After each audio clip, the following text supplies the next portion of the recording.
de uma sacada. O cravo saiu ferido e a rosa despedaçada. O cravo ficou doente, a rosa foi visitar. O cravo teve um desmaio e a rosa pôs a chorar. O cravo brigou com a rosa debaixo de uma sacada. O cravo saiu ferido e a rosa despedaçada. O cravo ficou doente, a rosa foi visitar. O cravo teve um desmaio e a rosa pôs a chorar.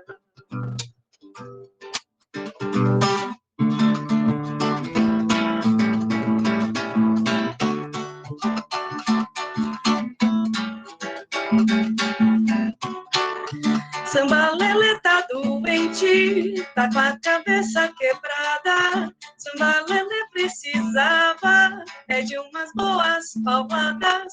Samba, samba, sambolele, samba, samba, sambolala. Samba, samba, sambolele, pisa na barra da saiola. Sambalele tá doente, tá com a cabeça quebrada. Sambalele precisava de umas boas palmadas. Samba, samba, sambolele, samba, samba, sambolala. Samba, samba, sambolele, pisa na barra da saiola. Ô morena bonita, como é que se namora? Põe o lencinho no bolso, deixa a pontinha de fora. Samba, samba, sambolele, samba, samba, sambolala. Samba, samba, sambolele, pisa na barra da saiola.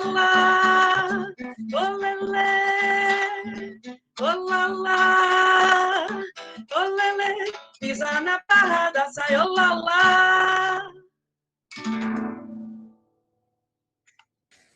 Grata!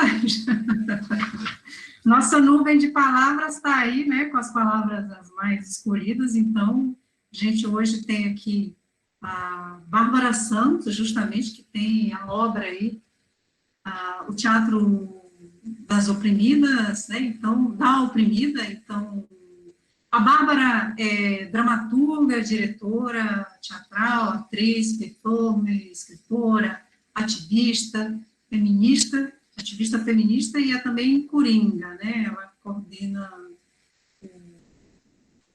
o espaço para teatro do oprimido em Berlim, com esse título exatamente, Coringa, com K. E também a Bárbara é uma das fundadoras da Rede Madalena Internacional de Teatro das Oprimidas, objeto aqui da nossa nuvem de palavras, da nossa dinâmica inicial aí, para receber e, ao mesmo tempo, homenagear a nossa convidada. E o coletivo, a Rede Madalenas, ele é composto por praticantes e coletivos também da América Latina, da Europa, da África e da Ásia. A gente teve aqui na nossa nuvem de palavra bastante termos patriarcado, silenciamento, opressão, violência, masculinidade, e justamente a obra de Bárbara Santos, a qual eu me referi agora há pouco, o Teatro das Oprimidas, ele apresenta exatamente a história do surgimento e expansão da Rede Madalena Internacional. Toda a fala da Bárbara, ela pode sinta-se livre, Bárbara, para falar do que você quiser, mas a gente gostaria que o viés fosse um pouco em torno desse teatro das oprimidas, né? Esse viés de gênero aí do teatro do oprimido. Então, muito obrigada por ter aceito o nosso convite, e eu espero que você passe uma boa tarde com a gente, que ela seja tão agradável, quanto foi para a gente aqui essa pequena abertura. A palavra está com você. Grata. Olá, obrigada pelo convite. Para mim já é boa noite, até porque já o dia agora aqui escurece cedo. Vocês estão me ouvindo bem? Tá bom o som? Ok. Então, tá agradecendo o convite, né? E eu tô fazendo, como a gente está fazendo agora uma produção, a gente agora está na segunda onda do corona, né? E está bem grave aqui na Europa toda. E mesmo assim a gente está trabalhando. A gente estava trabalhando agora de máscara, de face shield, a gente está fazendo uma nova produção. E sexta-feira a gente vai fazer um teatro fórum online. A gente está tentando vários formatos, né? Desde o Festival Madalena, que a gente fez também apresentação online e teatro fórum online, a gente está buscando esses formatos, né? Então vamos ver como é que a gente está. E por isso mesmo eu vou realmente terminar no horário certinho, tá? Eu não posso me estender de jeito nenhum. Porque daqui ainda tem a próxima etapa lá com um grupo que está me esperando, que está ensaiando. Então, eu sou Bárbara Santos, né? Fui apresentada pela Antônia. Obrigada, Antônia, pelo convite.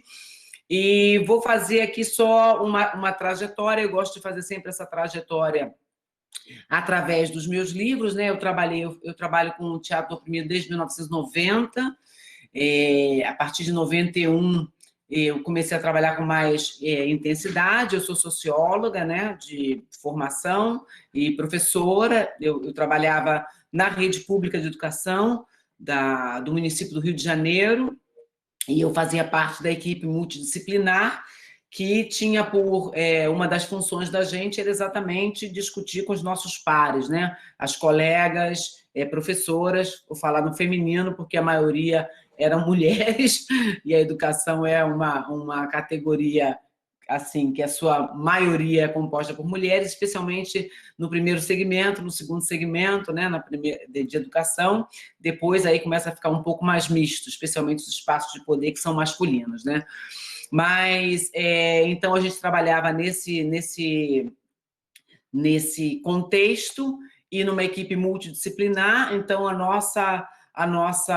no início dos anos 90, né, final dos 80 e início dos 90, nossa principal meta era provocar a discussão sobre a participação da comunidade na escola, né? O nosso prefeito, nessa época, era o Saturnino Braga, era a volta do Brizola, era a época dos CIEPs, tinha todo um contexto de democratização do espaço escolar.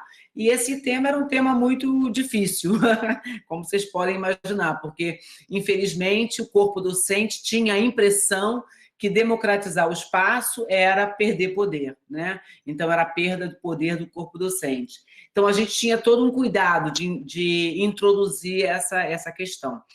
E um colega nos sugeriu o Teatro Fórum, né? E a gente começou a usar o Teatro Fórum como uma maneira de colocar esse tema em discussão. E é interessante que eu nunca pensei nisso, mas depois que eu comecei a fazer o Teatro das Oprimidas, é que eu me dei conta que o meu primeiro passo no Teatro do Oprimido foi com o Teatro das Oprimidas, já inicialmente, porque o meu primeiro grupo foi um grupo formado por mulheres, coringado por mulheres, atuado por mulheres, com plateia majoritariamente de mulheres, né? Então, a gente no mundo da educação. E também é interessante, eu até conto nos meus livros, que quando a gente começou, o nosso tema não era nada a ver com mulher, era educação, maior participação, democratização do espaço escolar, né? E é interessante que o nosso grupo acabou, por quê? Por causa dos maridos, né? Os maridos começaram a se sentir enciumados, porque a gente começando a fazer teatro, por mais que você não queira, o nosso tema não era a gente mesmo, o nosso tema não era a nossa condição de gênero, né? A gente achava que a gente podia falar de algum tema sem cruzar, né? A gente ainda não tinha tanta consciência da interseccionalidade, quer dizer, que todos os temas se cruzam e atravessam.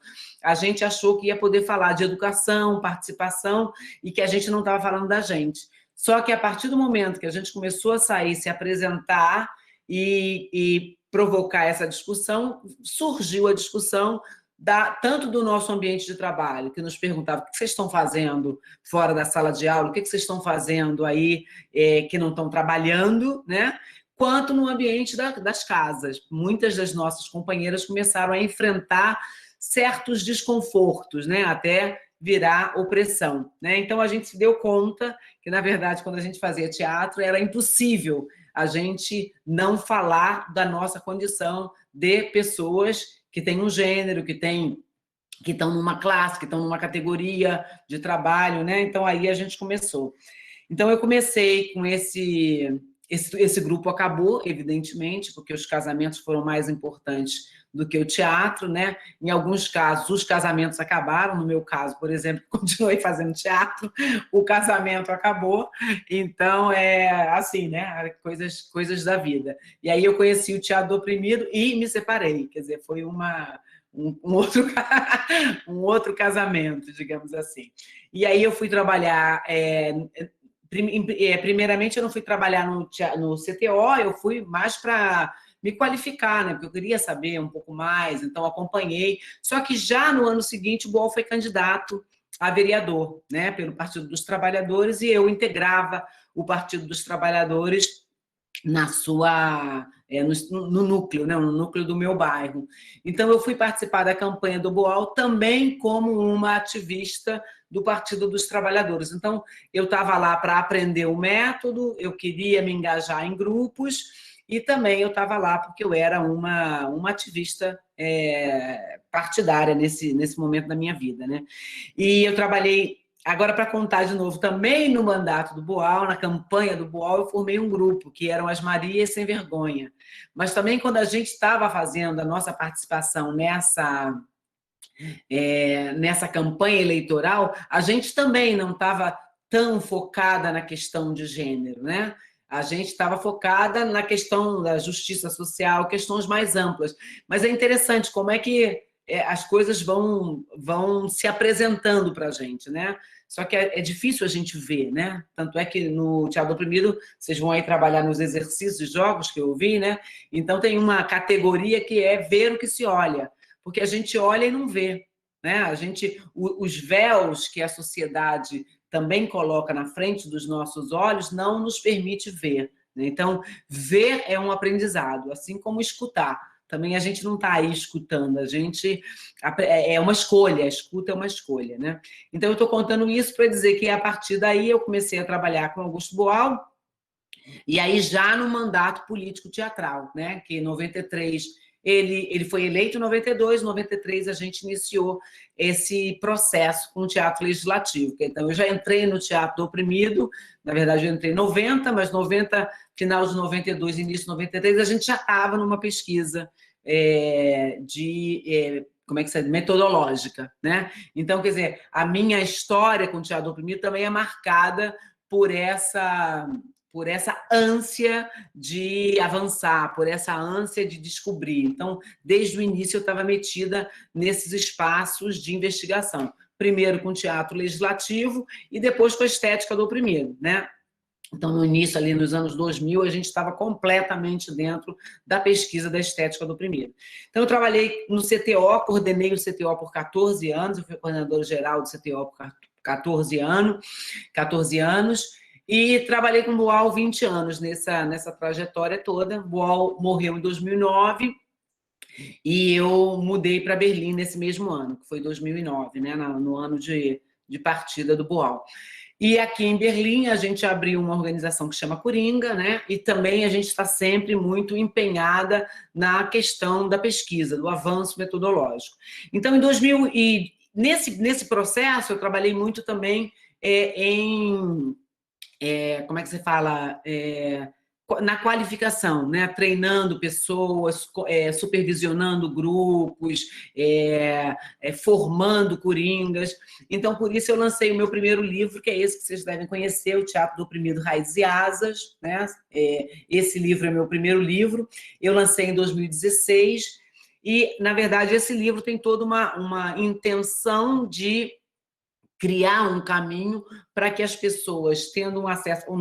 O subtítulo é uma teoria da praxis, né? Então, a ideia desse livro, esse livro foi já traduzido para espanhol, italiano e inglês, e a ideia desse livro é que o praticante, a praticante, tenha uma discussão sobre como é a praxis, mas saiba o porquê e o para quê, né? Então, o porquê e o para quê são 2 pontos muito fundamentais no meu trabalho, muito mais do que o como, né? O como é alguma coisa importante, mas o como a gente sempre está evoluindo, a gente sempre está descobrindo, a gente sempre está inventando, né? O como a realidade nos diz. Mas é muito importante, do ponto de vista desse trabalho, pensar no porquê, o porquê que a gente faz isso e para que a gente faz isso, porque trata-se de uma filosofia, né?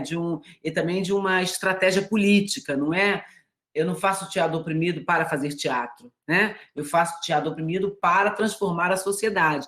Apesar de que eu sei que o teatro oprimido não transforma a sociedade, mas ele é esse meio que nos dá a condição de refletir, de questionar, de tirar os véus da frente dos olhos, né? Para a gente desenvolver essa capacidade de ver o que se olha, né? Então, a partir de 2009, mudando para Berlim, aqui com os meus companheiros, especialmente um colega aqui, que é o Till Baumann, que é um alemão, músico, eu comecei a investigar muito a questão da estética do oprimido, especialmente som-ritmo, né? Então, quem trabalhou comigo, quem trabalha comigo, sabe que a base do meu trabalho estético é toda uma base sonora, né? Uma base rítmica, e esse processo eu registrei nesse segundo livro, que chama Percursos Estéticos, né? E aí é sobre abordagens originais sobre o teatro do oprimido.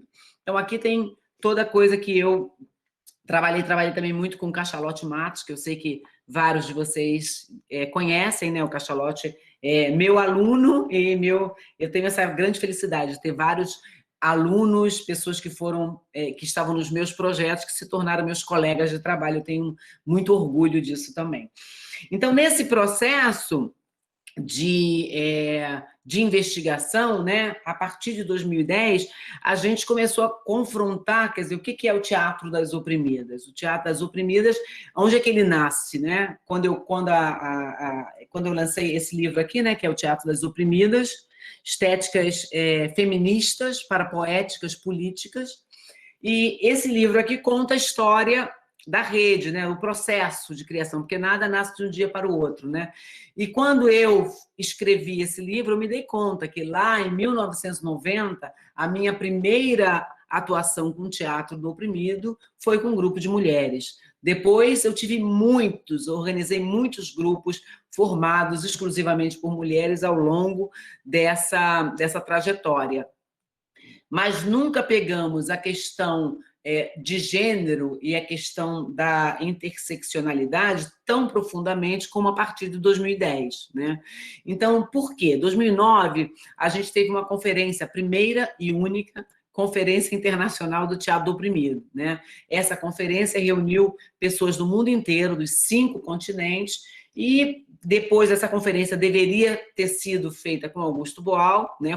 Foi marcada para 2009, mas infelizmente ele não estava mais entre nós e nós decidimos fazer a conferência, né? E era um pouco para a gente fazer um apanhado. O que é o teatro oprimido no mundo? O que é esse método? Como é que as pessoas usam esse método e tal? E nessa conferência começou uma discussão profunda sobre qual é o lugar das coringas, as mulheres coringas. Por quê? Porque esse lugar democrático, teatro oprimido, lugar de discutir os oprimidos, também era o lugar em que a maioria das pessoas nos espaços de poder e de liderança eram homens. A maioria desses homens, a grande maioria, eu poderia dizer 100%, né? Mas vou dizer grande maioria. Cis, a grande maioria deles branco, né? Heteronormativos, de classe média para mais abastada, né?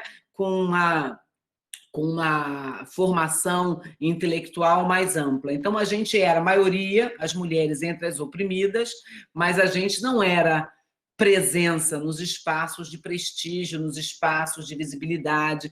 Tanto é que, em 2009, uma companheira da Áustria começou a palestra dela, a Brigitte, perguntando, me diga 5 nomes de coringas do mundo. e a maioria, como a gente fez esse jogo de palavras, nessa época não tinha essa tecnologia, a gente estava numa reunião presencial, mas se fosse aqui, há 10 anos atrás, só apareceriam nomes de homens, né? Que as pessoas lembrassem, a grande maioria seria nomes de homens. Ela fez um jogo e esse jogo só revelou que todo mundo sabia, né? A maioria das referências no mundo eram nesse aspecto que eu estou falando, né? Homens brancos, e a maioria deles, inclusive, do norte do mundo, né? Do que a gente chama da Europa, dos Estados Unidos, do Canadá, né? Então, a gente tinha um desequilíbrio muito grande, mas não era só isso que nos mobilizava a fazer alguma coisa, era também a representação das opressões que a gente enfrentava. Se você tem a maioria dos homens dirigindo os espetáculos e a maioria das oprimidas são as mulheres, evidentemente, a maneira de representar essa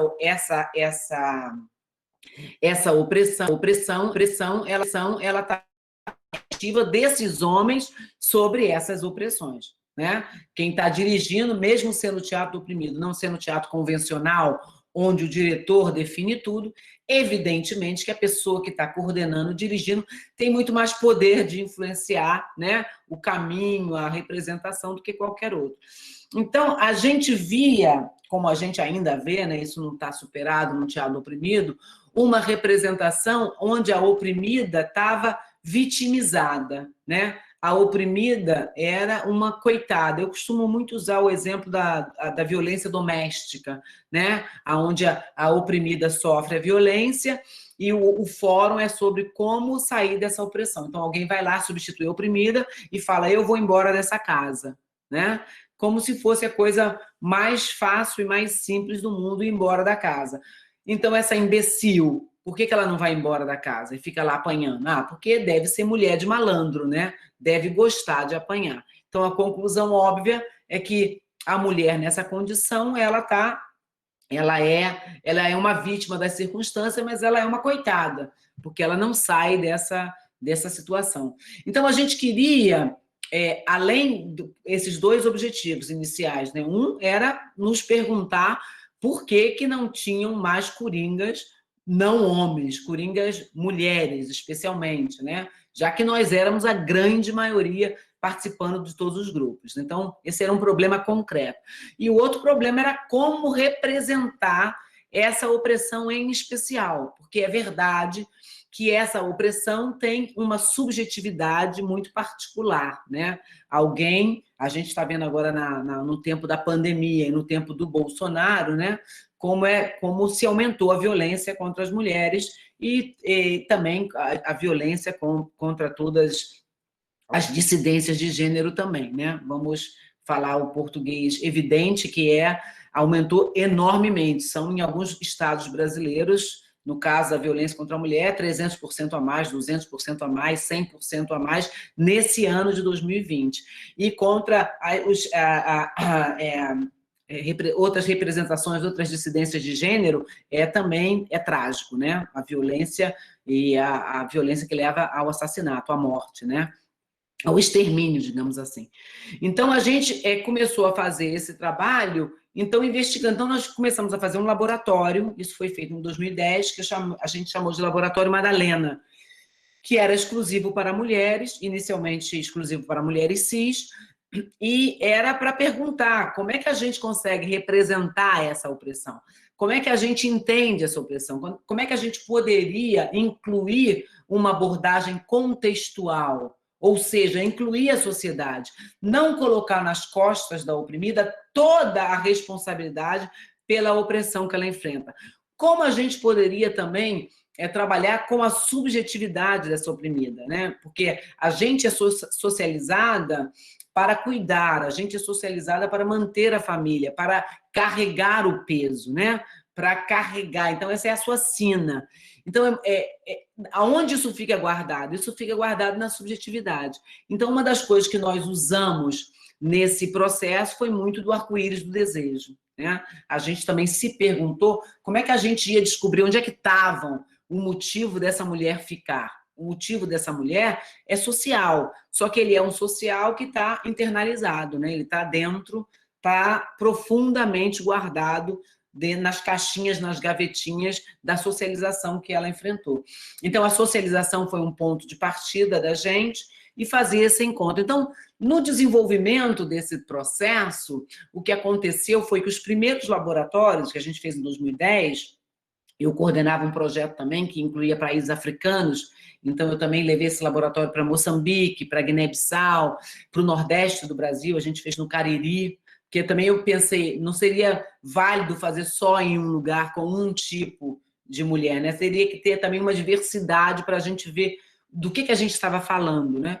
E o que aconteceu? Aconteceu que, primeiro, foi uma multiplicação muito rápida, muito do desejo das pessoas de encontrarem uma resposta para as perguntas que elas já tinham, né? Elas também tinham essas perguntas. Como é que a gente faz? Por que a gente está sempre nesse lugar de desvantagem, né?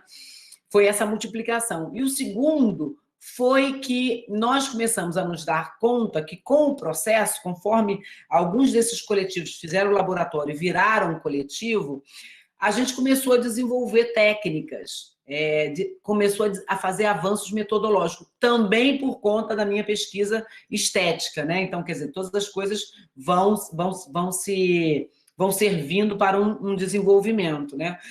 E aí, por exemplo, o que vocês fizeram agora com a canção, que fizeram muito bem, por exemplo, essa adaptação para o mundo, para o espaço virtual ficou ótima, né? Quer dizer, é uma das coisas que a gente faz no laboratório, é pegar isso, tentar lembrar. Socialização é isso. A gente ouviu o Cravo, brigou com a Rosa, como uma coisa inocente, né? Pueril.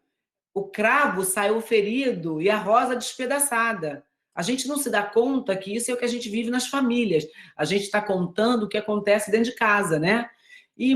Mas a Rosa ainda foi lá cuidar do Cravo, né? Porque a Rosa, mesmo despedaçada, ela junta os caquinhos dela e ela vai lá cuidar do Cravo, porque essa é a missão dela, né?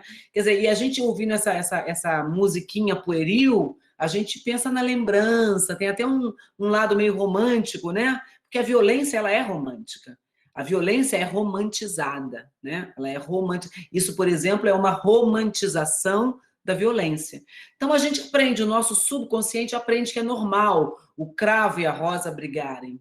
Isso é normal, isso é da natureza, entende? É uma coisa, sair ferido, despedaçado, depois conserta, depois nasce uma nova pétala. Então, essa, por exemplo, é uma das técnicas que nós desenvolvemos, como pegar alguma coisa que é muito profunda da nossa socialização, analisar e fazer uma representação estética disso. Tentar entender, por exemplo, a gente trabalhou muito com textos bíblicos, com a Gênesis, a gente também usava como teatro-jornal.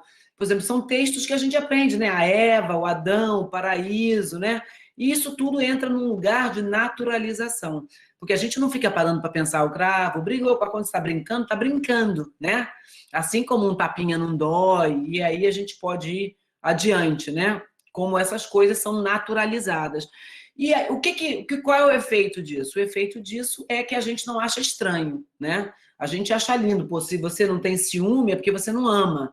Então, o outro diz que ele matou por ciúme. Ah, tá. Então, ele amava muito, né? Se ele chegou a matar, é porque era um amor tão grande, um ciúme tão grande, que ele não aguentava mais viver, entendeu? Então, a gente vai naturalizando. Agora tem também estupro culposo, né? Agora, esse ambiente ainda de retrocesso ainda facilita esse tipo de coisa, né? Porque o retrocesso ajuda a naturalizar essas coisas.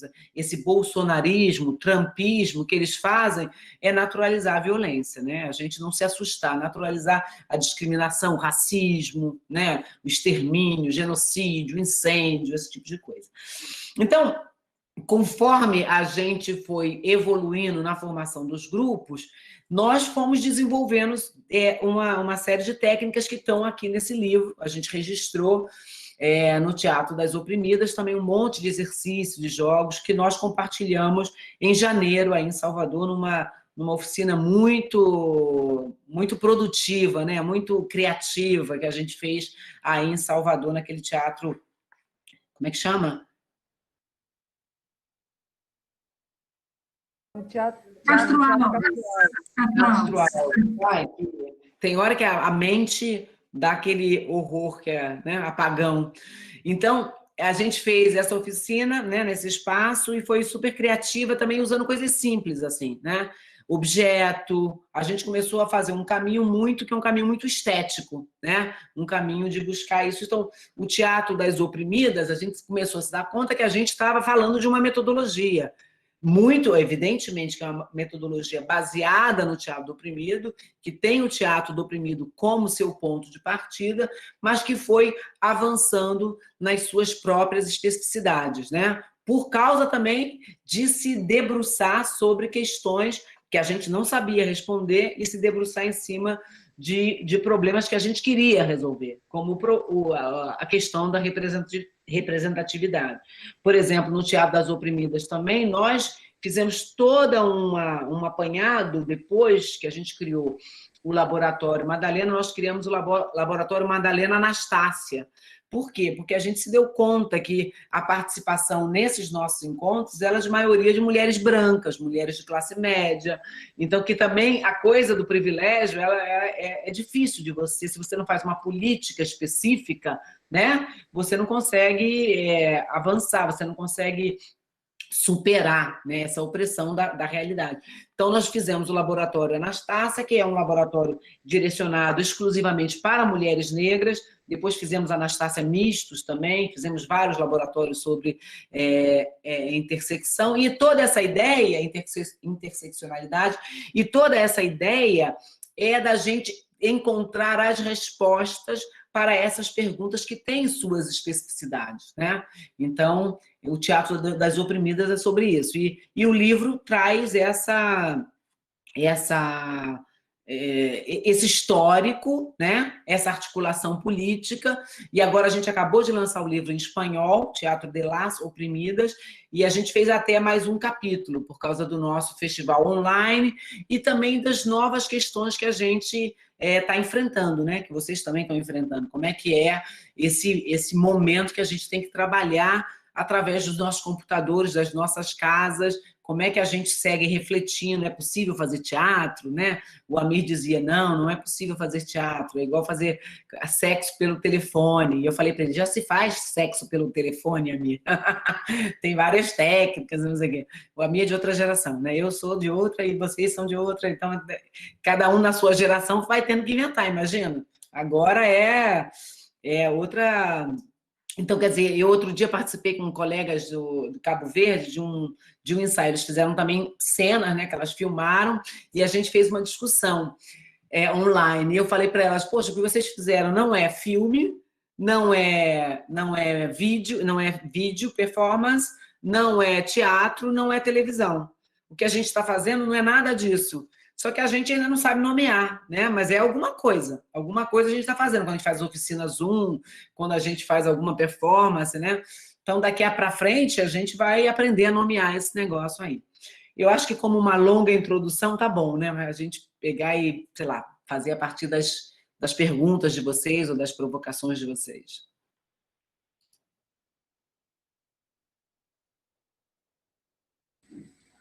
Então, a gente tem algumas perguntas no chat já, mas nós vamos abrir depois para os alunos perguntarem diretamente. Eu gostaria de começar com uma provocação que me interessa muitíssimo, né, Bárbara? Como é que você tem feito o seu... E isso é válido tanto para essa vertente teatro das oprimidas mesmo, né, a questão mais ativista, feminista ativista, quanto para qualquer outra vivência do teatro do oprimido. Para você nos contar um pouco de como que você tem se virado justamente nesse novo espírito de tempo, criando exatamente vivências, eventos que ainda nem têm nome, né? Como tem sido essa sua trajetória e o que é que você pode partilhar aqui com a gente, em termos de quais são os ganhos, quais são as perdas, o que é que você tem conseguido, assim, realizar com mais facilidade ou com mais tranquilidade e quais são as descobertas que você fez, né? Que te acresce aí nessa... Isso me interessa, eu estou fazendo essa pergunta porque eu sou a interessada número 1 aqui, acredito eu, com a minha equipe de apoio. Então, Agora, por exemplo, uma das coisas que eu acho que o que vocês fizeram hoje na abertura é um bom exemplo, né? Um bom exemplo é como é que a gente pode fazer alguma coisa que a gente faz presencial, como é que a gente poderia investigar as maneiras de fazer online, né? Então, uma das coisas que eu estou tomando como ganho nesse processo, por exemplo, são jogos e exercícios, né? Quer dizer, eu já fiz alguns cursos online, eu já fiz alguns encontros online, então o que a gente está fazendo é também criar jogos para esse ambiente. Então, eu considero isso um ganho, né? Então, por exemplo, agora vendo ela fazer isso com a música e com as palavras, também poderia, sei lá, separar em salas, as pessoas podiam conversar sobre como que canções você traz, né? Em vez de ter alguém que selecionou previamente a canção, talvez tenha uma canção selecionada, dividia, as pessoas iam, como é que você cantava quando era pequeno, né? Alguma coisa volta, vem, escuta, pega da internet, seleciona as palavras, quer dizer, que daqui a gente pode criar uma dinâmica, né? Ok, então tem essas palavras, em vez de fazer assim, também podia ser, eu tenho essas palavras, então agora vamos lá, vamos nos grupos, vamos criar imagem para essas palavras, vamos ver que imagens, que palavras vocês selecionam, que ritmo, não sei, alguma coisa que a gente fosse fazer. Então, número 1, para mim, é como é que a gente pode se sentir desafiado por esse ambiente, em vez da gente só chorar e reclamar, que é muito chato, é cansativo, não sei o que a gente pode fazer, né? Porque eu acho que é um pouco a nossa vida. Quando a gente vai trabalhar com um novo grupo, a gente também não sabe como é que faz, né? Então, eu acho que é assim, como é que a gente pode se reinventar e olhar isso como um desafio. Então, por exemplo, eu já trabalhei em ambientes muito distintos, tanto nesse ambiente Zoom, com cada pessoa unitária, né? Que aí ela vai fazer um grupo nas salas, mas também acabei de dar um curso para uma turma em Hong Kong, porque em Hong Kong os meus alunos têm uma situação com o corona, que é todo mundo de máscara, mas eles se encontram. Então, eu estava na tela e eles estavam juntos. Então, também, como dar aula assim, quer dizer, uma pessoa não está, mas as outras estão. É completamente diferente do Zoom, né? Assim, você não pode ir lá falar com a pessoa de perto, então é outra coisa. Então, esse eu acho que é um aprendizado enorme.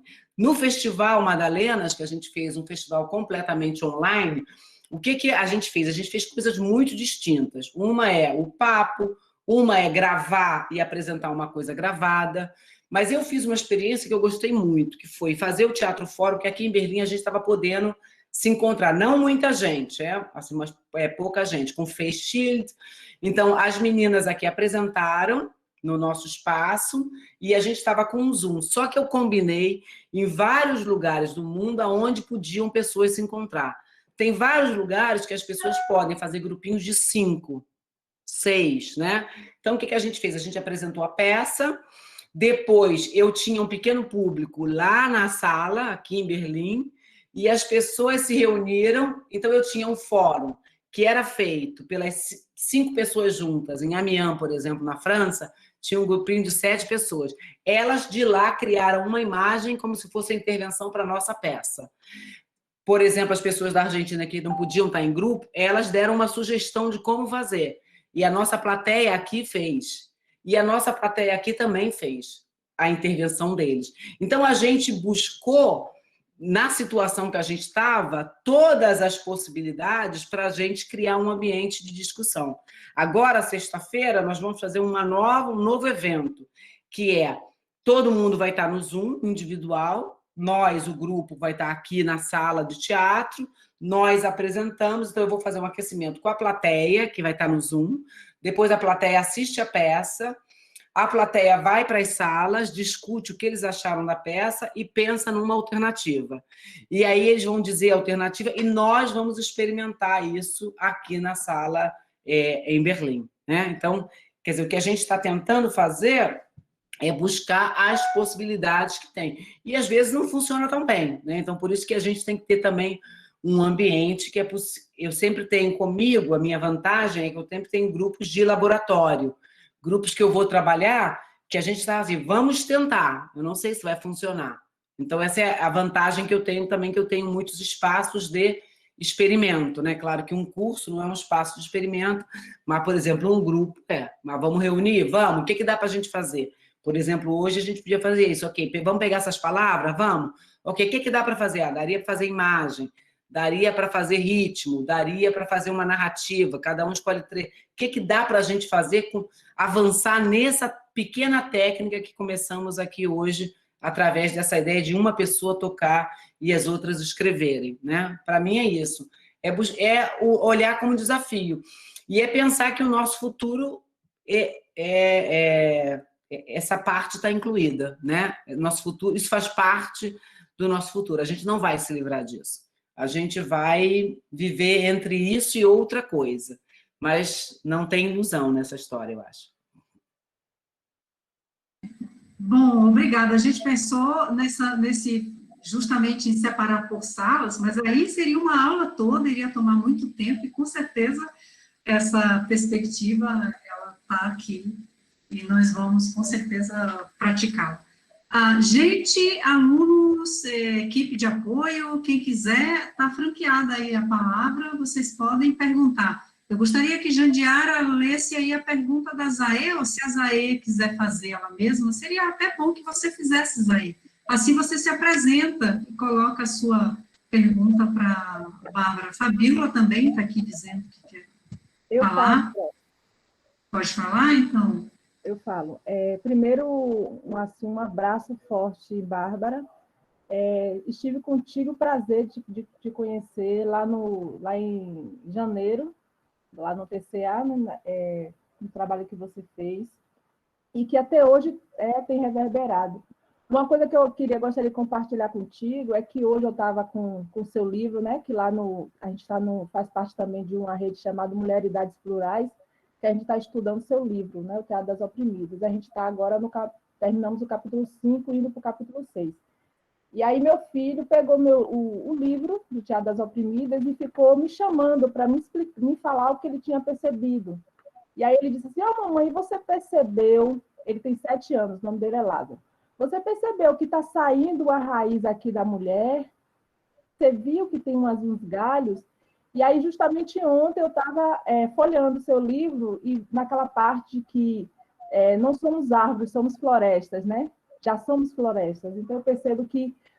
aí eu fui explicar para ele, na verdade, a mulher é uma árvore, e ali os animais estamos todos integrados.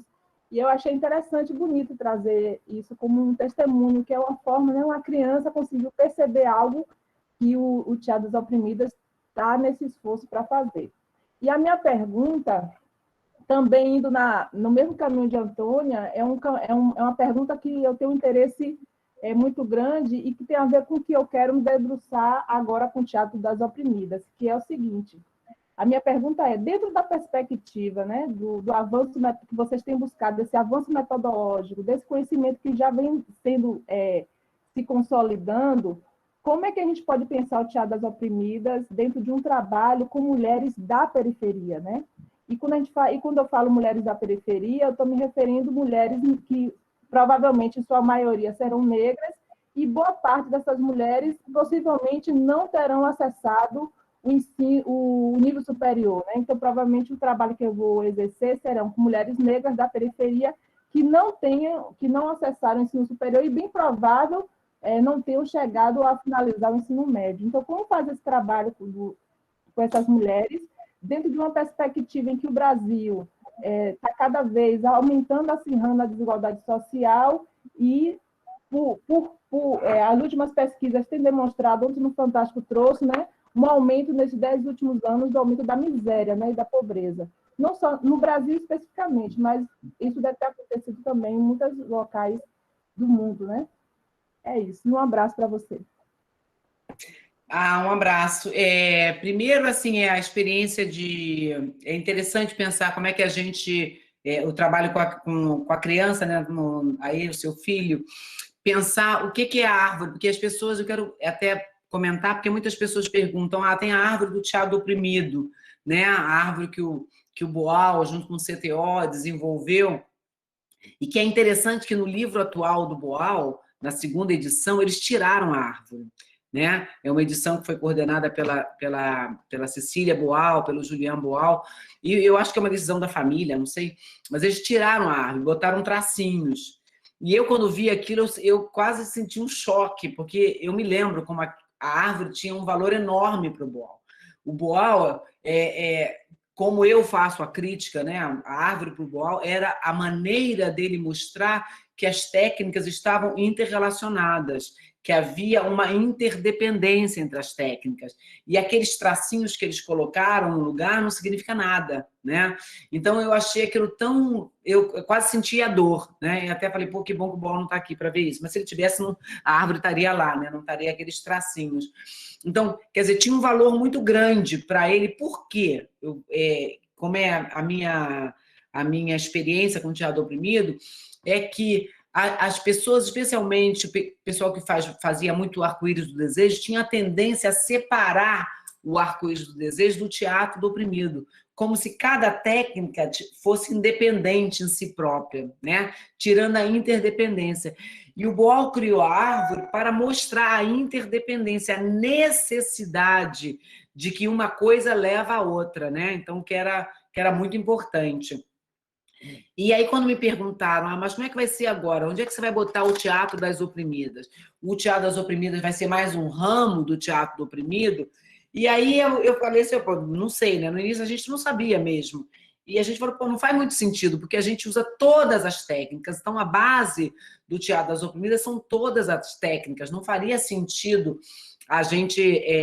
ser uma técnica especial, a gente pensou assim, não, a base que a gente usa é o teatro do oprimido. Só que, quando a gente pensa na árvore, a gente pensa de uma maneira diferente, né? Porque cada grupo, cada lugar tem uma maneira, é como se fosse mais um rizoma de se influenciar, entende? Assim, de criar uma outra forma de... Até eu vou mostrar para vocês aqui uma coisa. Peraí, um minuto eu volto. Aqui, eu estou pertinho.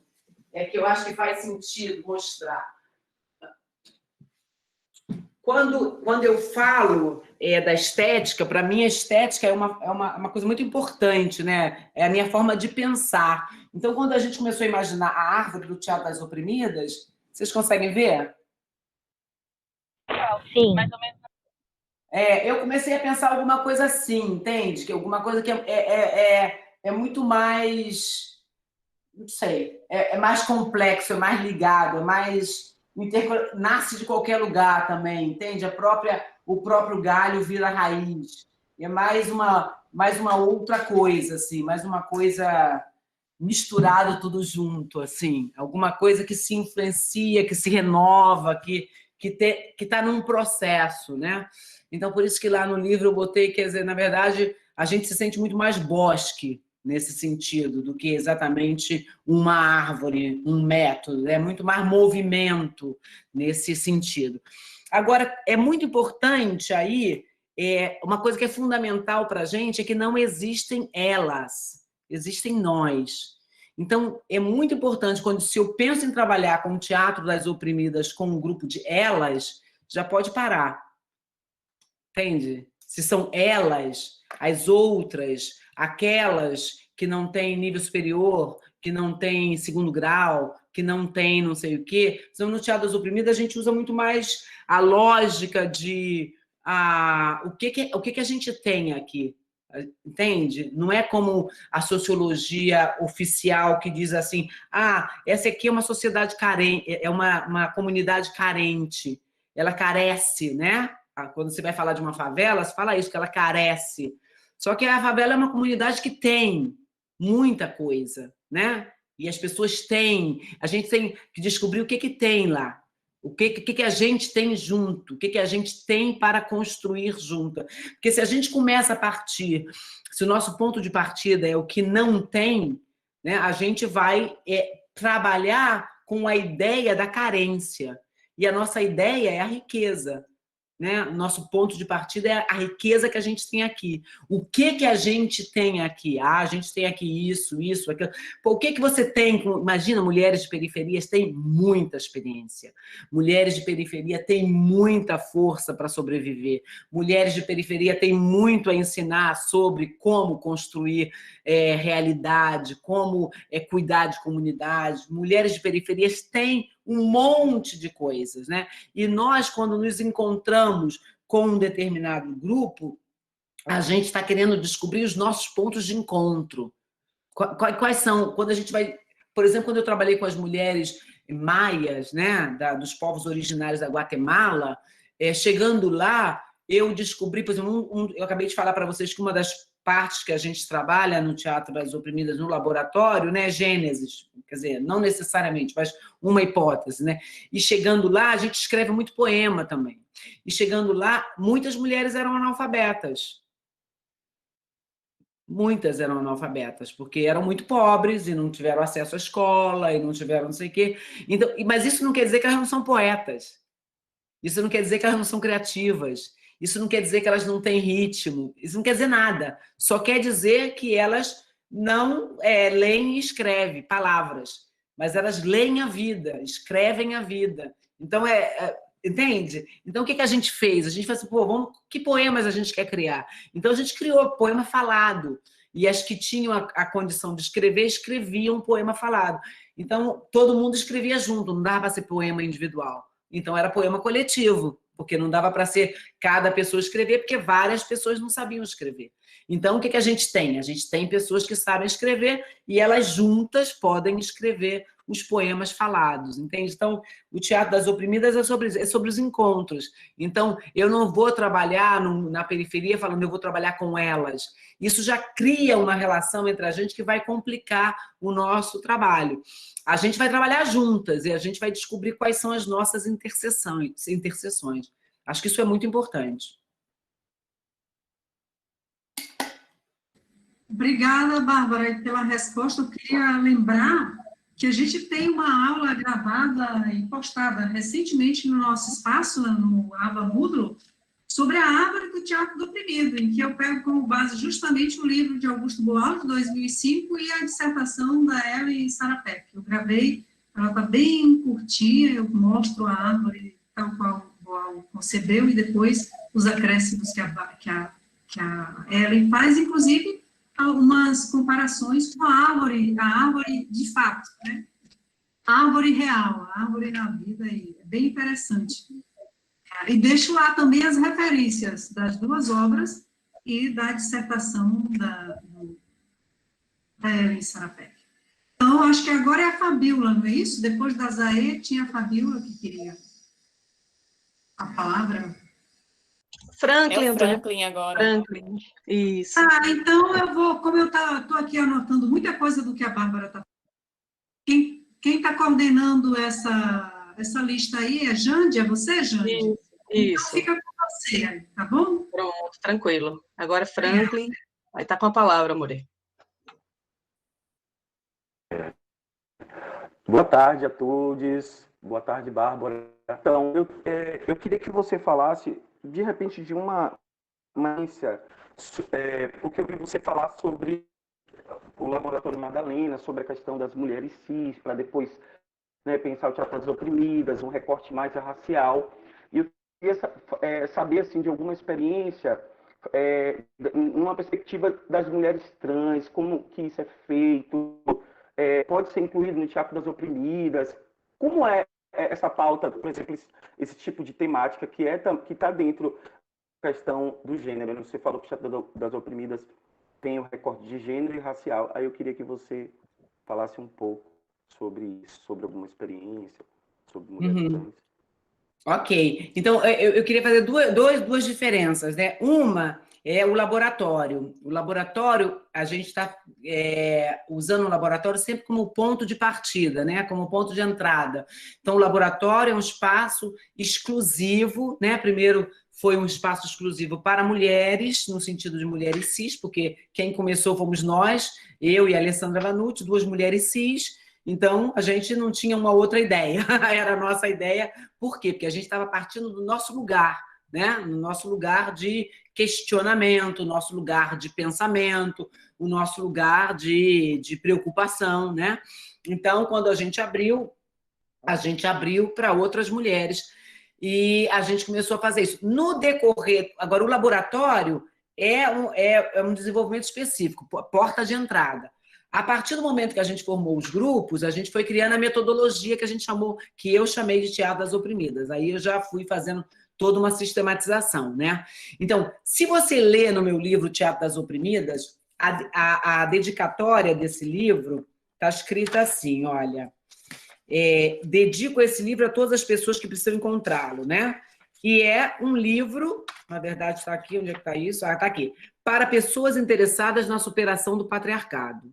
Então, na verdade, o Teatro das Oprimidas não é exclusivo para mulheres, é para pessoas interessadas na superação do patriarcado. Tanto que quando eu dei o curso aí em Salvador, foi um curso aberto para todas as identidades de gênero, né? Todas as pessoas que quisessem e que se achassem pessoas interessadas na superação do patriarcado. Quando a gente faz os espaços exclusivos, a gente está fazendo espaço exclusivo para a gente aprofundar a perspectiva, né? Então, quer dizer, na Rede Madalena é uma rede formada por mulheres. Agora, quando você fala mulheres trans, assim, a gente está falando mulheres, aí a gente falou mulheres cis, agora a gente está falando mulheres. Então, aí são todas as mulheres. Todas as... ele tem lá, mostrou também lá. Todas as mulheres são mulheres, né? Então, aí não tem uma especificidade. A gente ainda não teve, assim, um grupo só de mulheres trans. Isso nunca teve. Mas já tem vários grupos presença de mulheres trans. Por exemplo, em Barcelona, o grupo é um grupo de mulheres e também tem mulheres trans.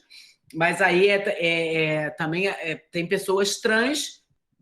E isso não é uma diferença, assim, não é outra mulher, são mulheres, nesse sentido, entendeu? Então, agora não teve, por exemplo, tem um trabalho feito, agora me lembrei, um trabalho feito em Buenos Aires, que começou, mas não avançou muito por causa da pandemia, que aí era uma coisa específica, que era para travestis, trans e travestis, né? Foi uma experiência que se começou também, assim, muito cautelosamente, porque também tem muito conflito.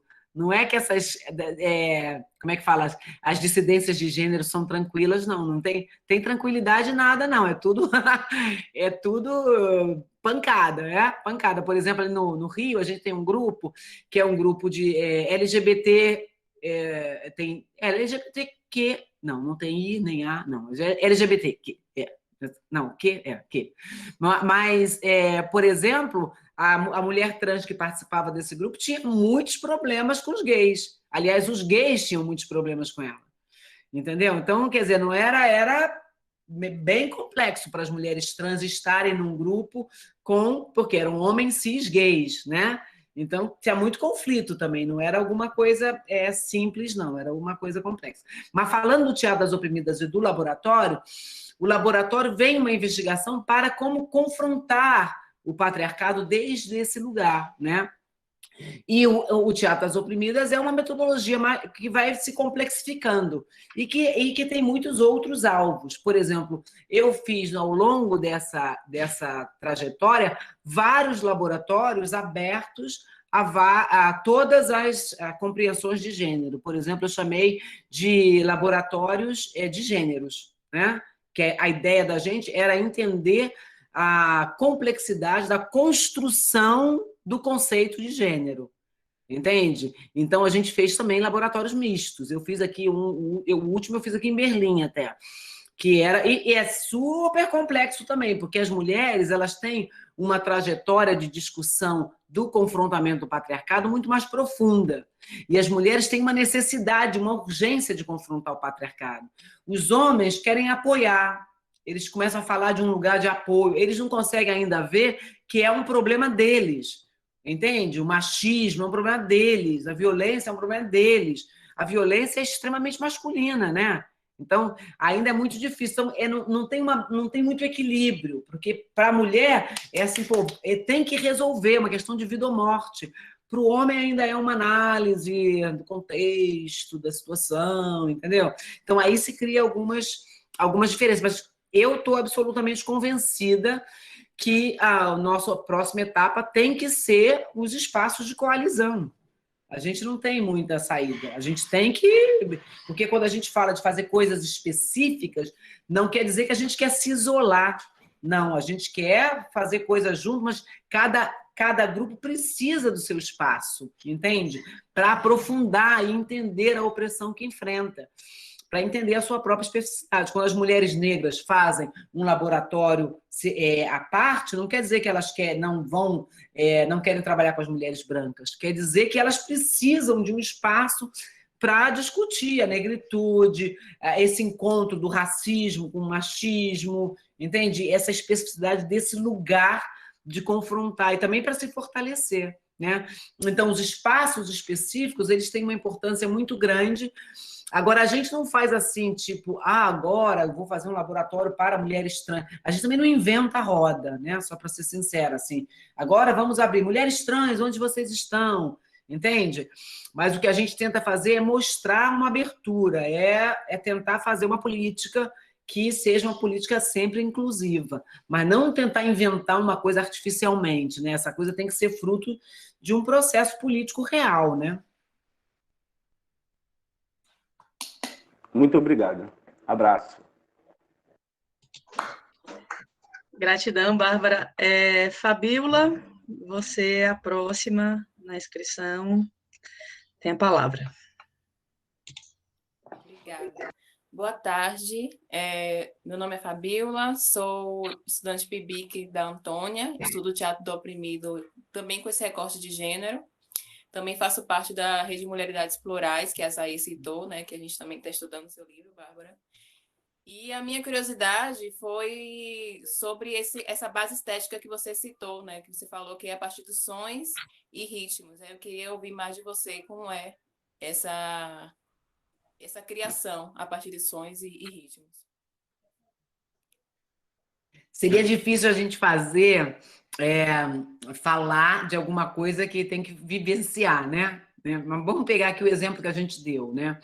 A gente, por exemplo, começou trabalhando com uma música, né? Essa música tem letra, né? Tem uma letra para ver. Então, eu estou trabalhando com tudo quando eu trabalho com a música, por exemplo. A música já está lá, ela é uma peça estética, né? Então, o que eu vou tentar é explorar essa peça estética. Mas, por exemplo, eu, quando vou criar uma personagem, eu tento buscar outras coisas para criar a personagem. Lembra quando a gente fez em janeiro?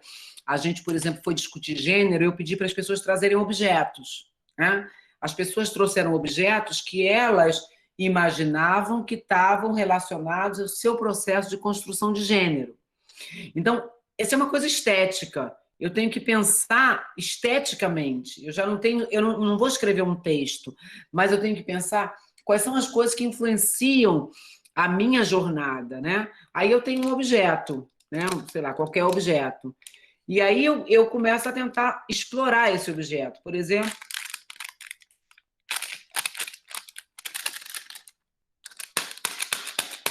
né? Então, por exemplo, uma coisa é que se eu tenho um objeto, o meu objeto é um objeto que vai produzir algum tipo de som.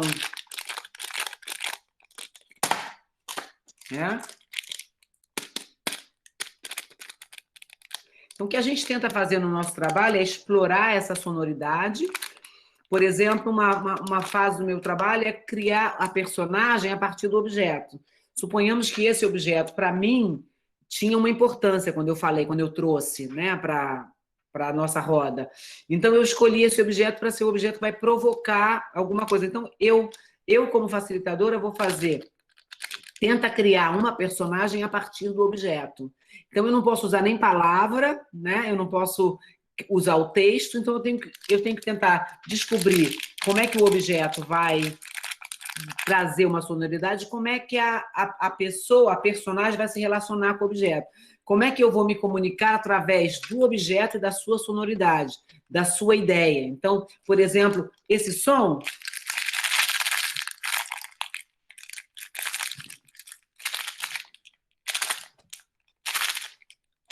com essa ação, me traz uma mensagem, né? A gente está falando de alguém que está como? Então, a gente começa a fazer explorações que não estão baseadas na palavra. Elas se baseiam em outras coisas. Uma outra exploração que a gente trabalha muito é pegar lixo. Vamos catar traz coisa de plástico, de papelão, de metal, de madeira e de vidro. Vamos explorar essas sonoridades. Então, a gente também começa a tentar tocar essas coisas, né? E a gente começa a tentar comunicar através dessa forma de tocar. entende? A gente começa a tentar criar formas de comunicar através de... A gente começa a tratar o som como conteúdo. O som é conteúdo, né? Então, se o som é conteúdo, eu não preciso necessariamente da palavra. Por exemplo, se alguém se comunica assim...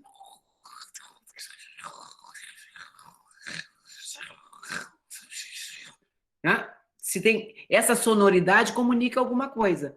Eu não preciso da palavra para entender. Ou uma outra sonoridade como... hum, hum.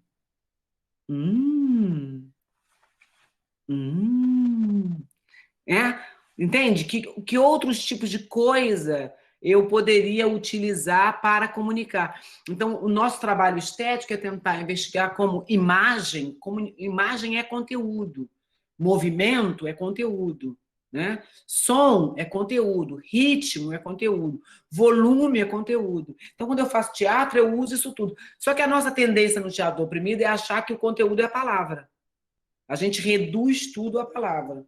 Então, às vezes, a gente tem essas peças de teatro fora que são as chatices incríveis, né? Que é um blá, blá, blá, e as pessoas sentam e começam a falar, e depois o fórum é aquela coisa insuportável, que são discursos, né? Alguém entra e argumenta, argumenta, argumenta. E eu parei muito de usar tanto a palavra, muito por causa dos meus grupos comunitários.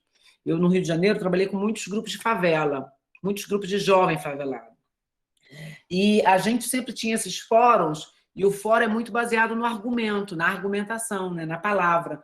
Então, a gente sempre fala assim, não, porque o fórum é um espaço de diálogo horizontal, todo mundo tem igual, está no mesmo nível. Só que o cara da favela está vindo com, sei lá, com 300 palavras, com 500 palavras, e a plateia de classe média está chegando com 5.000 palavras. Ah, vamos fazer um diálogo horizontal. Então, por exemplo, às vezes no fórum, que era só baseado na palavra, o opressor perdia o rebolado. E depois eu falava, poxa, por que você desistiu? Assim, Aí ele falou assim, não sabia mais o que falar, o cara não parava de falar, não sabia mais o que falar, não tinha mais nada. Claro que isso não acontece na favela, claro que você não pode falar assim com a polícia. Só que acabava o argumento, porque o fórum é baseado no argumento. E aí a classe média leva, né?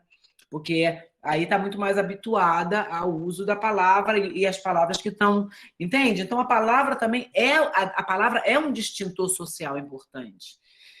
A gente não tem o mesmo vocabulário, né? A gente não tem a mesma quantidade de palavras. Então, é preciso... Eu comecei a fazer... O que eu comecei a fazer com meus grupos?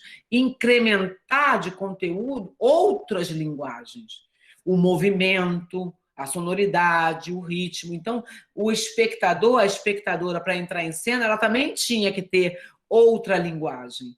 E aí a minha galera ganhava no sentido de ter mais diversidade, entende? Não está só na palavra. A minha galera tinha mais, como é que você fala? Mais elementos para utilizar. Então, eu acho que o processo estético é um processo também que enriquece, entende? Enriquece. Você pode... Quando eu vou ver um espetáculo de dança, o dançarino não fica me falando nada. Não tem texto, né? As músicas, maioria das vezes, são músicas instrumentais.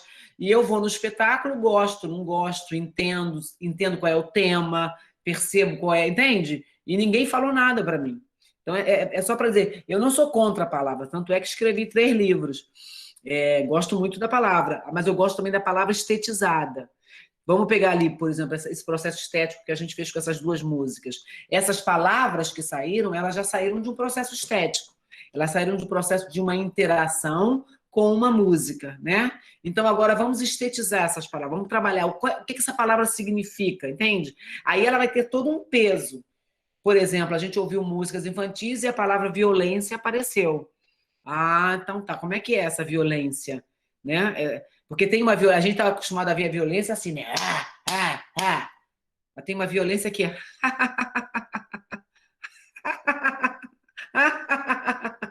que é extremamente violenta, né? Mas a gente não está habituado a ver essa violência, né? Então tem outras violências que também a gente poderia estetizar, entende? Enriquecer esse conteúdo. Sem a palavra até, né? Maravilha, Bárbara. Tuxá está querendo também se colocar, perguntar para você algumas coisas. Tuxá, a palavra é sua, mãe. Boa tarde a todos. Eu acho que você já me respondeu, assim. Também sou bolsista do BIC, né? Estou junto com o Fabiola Continuar. E a gente está lendo, quer dizer, eu estou lendo a teoria da praxis agora, né? O Raiz Enviadas. E aí, no primeiro capítulo, você fala muito sobre escrita e ao mesmo tempo de compartilhamento. Então, a palavra compartilhamento, ela vem muito, assim, e de forma muito generosa. Eu achei bastante interessante. E aí, eu fiquei curiosa de saber, porque tudo de escrita que a gente está tentando fazer, pelo menos eu agora, né? O exercício da escrita enquanto pesquisadora, é um processo, e cada um tem o seu, né? Eu fiquei curiosa de saber como que era o seu. Eu acho que você meio que já me respondeu, e eu acho que para cada obra também, não sei se é diferente, se tem uma normativa, se tem uma metodologia. Você falou muito da palavra, e de ouvir o sentido da palavra, não sei se você me respondeu ou se eu fiquei entendendo isso, né? E é mais uma curiosidade, saber como que é o seu processo de escrita, porque para mim, enquanto PIBIC, né, graduação, o processo de escrita, para mim, ele está vindo aos poucos, né? E aí eu fiquei curiosa. É isso. Não sei se eu... Olha, Tuxá, você me fez uma provocação. Eu vou aproveitar e vou ler uma parte aqui no livro, nesse livro, Percursos Estéticos, que eu acho uma coisa muito pessoal, né? Mas eu acho que essa minha introdução aqui deixa as pessoas entenderem qual é o meu estilo de escrita, né? Então, primeiras palavras desse livro, tá? A minha alma está armada e apontada para a cara do sossego, pois paz sem voz, não é paz, é medo. Às vezes eu falo com a vida, às vezes é ela quem diz qual a paz que eu não quero conservar para tentar ser feliz. Esse é o segundo livro escrito por uma pessoa que nasceu e cresceu numa casa sem livros, eu. Uma casa onde não se liam histórias para crianças dormirem, porque não havia livros nem leitores. Eu cresci ouvindo causos, lendas, contos, tudo contado de memória, sem direito autoral. Eu fui muito bem educada por pessoas que não tiveram acesso à educação formal. Da família que eu vim, vitorioso era quem tinha conseguido sobreviver à escola, aproveitando algo do pouco tempo passado lá. Eu cresci entre pessoas que cresceram trabalhando, que não tiveram a experiência da infância com o direito. Pessoas para quem Papai Noel era um branco que não gostava de pretos como a maioria dos outros brancos. Por injustiça social, transformada em sorte, eu nasci numa casa sem televisão. Minha primeira infância foi cheia de árvores, frutas, animais e brinquedos inventados. Ver televisão era motivo de encontro e de motim entre crianças que se aglomeravam na varanda da única vizinha abastada. Quando entrei para a escola, guardava o caderno protegido em um saco plástico. Tinha medo que sujasse no chão de terra batida da minha casa e a professora branca pensasse que eu não tinha tido cuidado. Apesar de ter estudado em escola pública, minha mãe procurava as localizadas nos melhores bairros, nas quais a comunidade ao redor tinha poder de pressão, por ser compostas por cidadãos de primeira classe. Como resultado, estava sempre em turmas de crianças de classe média. As diferenças entre nós eram evidentes, em todos os sentidos, menos no desempenho escolar. Eu percebi desde cedo que, para ser considerada mais ou menos, eu teria que ser excepcional. Desde que aprendi a escrever, tomei gosto. Sempre escrevi muito, apesar dos constantes rabiscos vermelhos das professoras sublinhando o meu português insuficiente. Um dia, uma professora querida e inesquecível, que adorava minhas redações, me disse: para aprender a escrever, é preciso ler livros. Ler muitos livros. É assim que se aprende a escrever. Na casa vazia de biblioteca, onde só havia livros didáticos, nos quais minha família nem existia como representação da cidadania, eu refletia sobre o sentido da afirmação daquela professora que eu admirava tanto. Refletindo, recordava a imagem fotografada na memória de cômodos cheios de livros nas casas onde minha mãe trabalhava. Como criança pequena, olhava aquelas paredes altas feitas de livros com curiosidade e fascinação.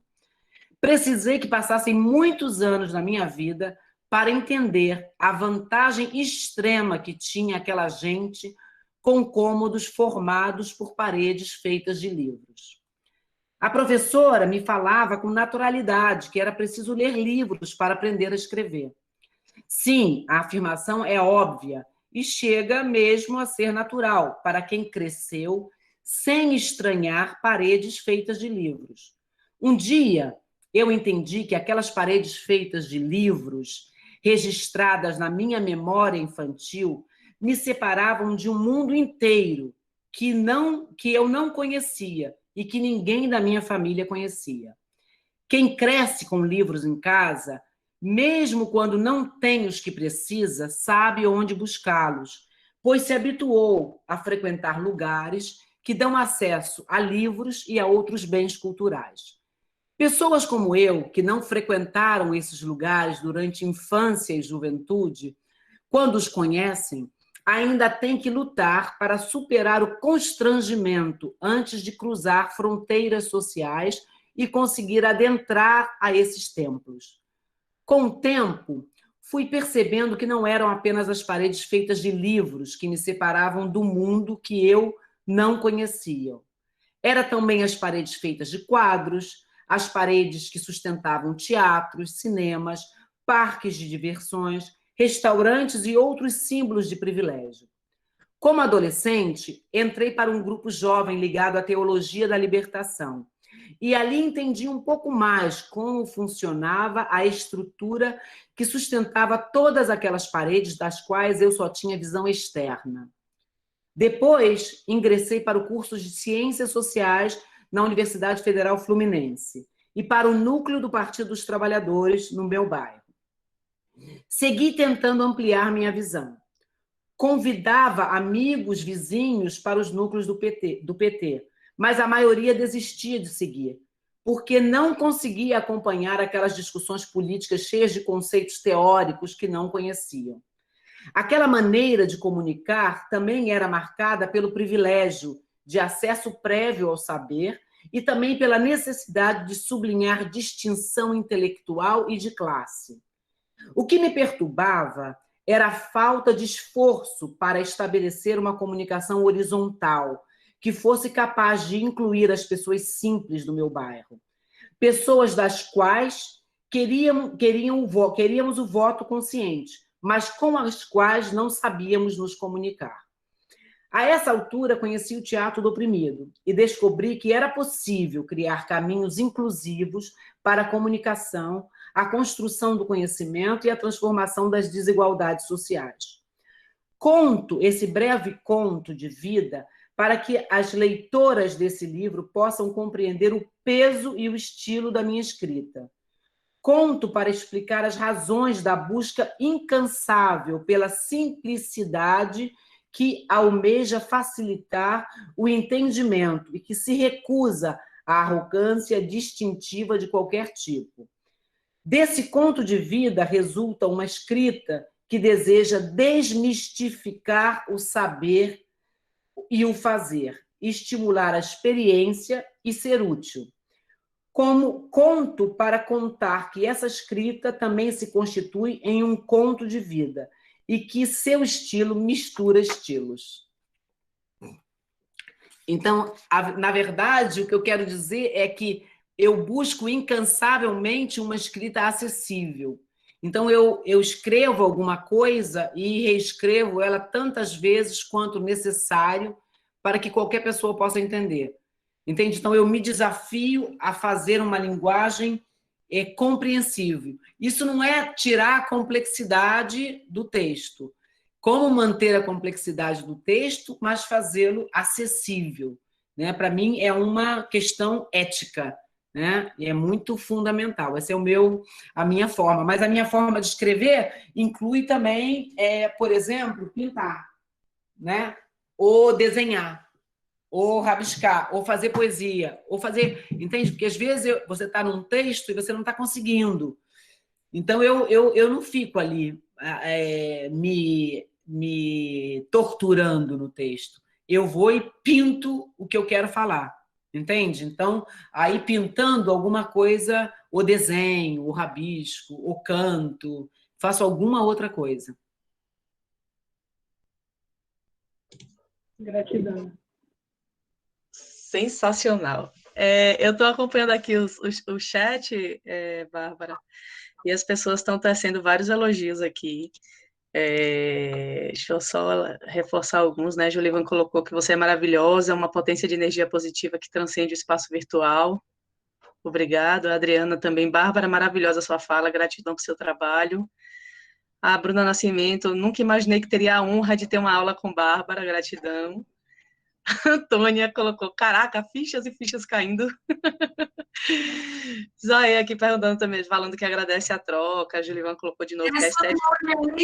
É a Simone, viu? A Simone que está com o meu duplo. Ai, Simone! Desculpa a profissionalidade. O caraca eu achei meio estranho. Fichas para mim também, sempre cai. Mas de César, essa Antônia e a Simone. Ainda ia ser caraca com um monte de azinho, mas tudo bem.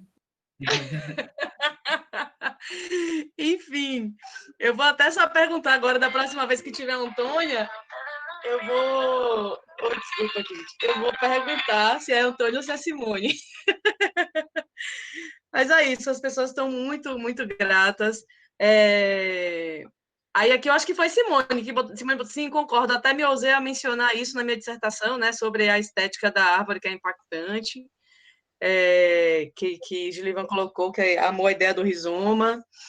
E a Brenda, até perguntei a ela se ela queria se colocar aqui, mas eu acho que ela não viu. Ela está querendo saber, Bárbara, onde você encontra, ou onde ela consegue adquirir os seus livros, né, e os formatos, se são físicos, se tem em e-book, como é que faz para ter acesso a seus livros? Os livros tem todos lá no CTO, no Centro de Teatro Oprimido. Só esse aqui que está esgotado, e a gente só tem o e-book, mas a gente tem o e-book dele em inglês só, né? Mas a gente está para fazer uma segunda edição. Esse aqui tem lá no CTO também, e o Teatro das Oprimidas também tem no CTO, é só escrever para o CTO. Também tem na editora, a editora também tem.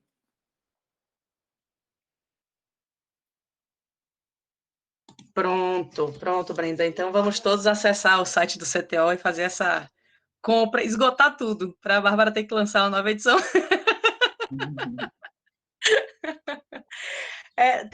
Zé está perguntando se tem uma previsão de quê? De uma nova edição do Raízes? É isso? Porque ela comentou que em maio, não foi que estava previsto. Então, mas veio a corona, acabou com tudo. Não, mas a gente está tentando ver se até o final do ano a gente consegue fazer essa segunda edição. Eu ia comprar em espanhol, né? Mas aí, quando eu fui assistir o seu vídeo, eu fiquei nessa expectativa. Mas você pode comprar em espanhol lá no CTO também, que eles têm. Mas espera um pouquinho, que no final do ano a gente vai ter em português. Pronto. Eu gostaria só de colocar, Bárbara, agradecer muito, né, pela aula, por esse ensinamento de vida que você passa para a gente. Hoje eu sou orientanda de Antônia, eu estou no mestrado, e a minha pesquisa tem a relação, né, do uso do teatro e imagem com surdos e ouvintes. E aí, quando você fala dessa exploração do objeto e da não palavra, é exatamente a vertente que eu estou pesquisando. E eu ainda tenho um desafio um pouco maior, como eu trabalho com música, né, eu também quero utilizar música nesse trabalho com surdos. Só que a minha pesquisa ela tem uma vertente mais voltada para colocar o ouvinte no lugar do surdo, porque a sociedade ela é sempre muito pensada para que o surdo se adeque, né, a uma sociedade ouvinte. E aí eu já anotei várias coisas aqui que você falou, que me serão muito úteis. A pandemia, ela me deslocou um pouco, porque eu estava pensando numa parte prática, presencial, e agora vou ter que adequar para o virtual, como todo mundo está tendo que passar por isso. Mas eu já quero te agradecer imensamente, porque é um caminho incrivelmente árduo e necessário, né? A gente lidar com todas essas questões das opressões e eu estou veredando para essa opressão do surdo mesmo, né? A começar por ser a segunda língua oficial do Brasil e que a gente não aprende. Então, gratidão imensa, viu? Por estar aqui com a gente hoje. Mais alguém, gente, quer se colocar também, né? Não, eu acho que a Bárbara, ela tem um compromisso, não é isso, Bárbara, agora? Então, Tem um tempinho. Se alguém tem pergunta, pode ainda tem um tempinho lá. tá bom, então uma última pergunta, gente, se vocês tiverem realmente. Depois a gente... Professora, Oi. boa tarde. A minha pergunta na pergunta é uma música no final, se tiver um tempo. Sim, vai ter. A Bárbara talvez não vá escutar, porque ela vai ter que sair. A gente está aqui conversando. Mas a gente envia uma aula para ela e ela escuta. Você quer cantar agora? Canta. Eu estou muito... eu quero, Bárbara. Eu estou assim, muito feliz, eu estou aqui. Eu quero agradecer a professora Antônia e a sua equipe por esse... Ok, exatamente. Por privilégio estar aqui, a gente veio do gesto e formamos um coletivo e agora está na Rede de Habilidades Plurais e eu tenho assim um prazer imenso de estar estudando o seu livro como referência. E quero dizer que eu sou neta de voinha Agripina, que não sabia ler e escrever, mas foi essa mulher que me ensinou a ler e escrever. E eu gosto muito das palavras, porque eu digo assim, é uma forma de lembrar dos meus ancestrais, né? E ela dizia que ler e escrever é liberdade, minha neta. Aprenda, faça melhor que eu, do que eu pude. Então, eu quero cantar aqui uma música, porque foi assim também que ela me ensinou muito. Talvez, quem sabe um dia, por Alameda do Zoológico ela também chegará. Ela que também amava os animais, entrará sorridente assim como está na foto sobre a mesa. Ela tão bonita,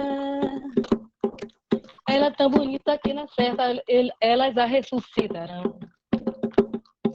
O século 30 vencerá o coração destroçado já pelas mesquinharias. Agora vamos alcançar tudo que não podemos amar na vida, com estrela das noites inumeráveis. Ressuscita-me, ainda que não mais me seja, porque sou poeta e ansiava o futuro. Ressuscita-me, lutando contra as misérias do cotidiano. Ressuscita-me por isso. Ressuscita-me, quero acabar de viver o que me cabe em minha vida, para que não existam amores servis. Ressuscita-me, para que ninguém tenha que sacrificar-se por uma casa, um buraco. Ressuscita-me, para que a partir de hoje, a família se transforme e o pai seja pelo menos o universo e a mãe seja no mínimo a terra, o bosque, os rizomas.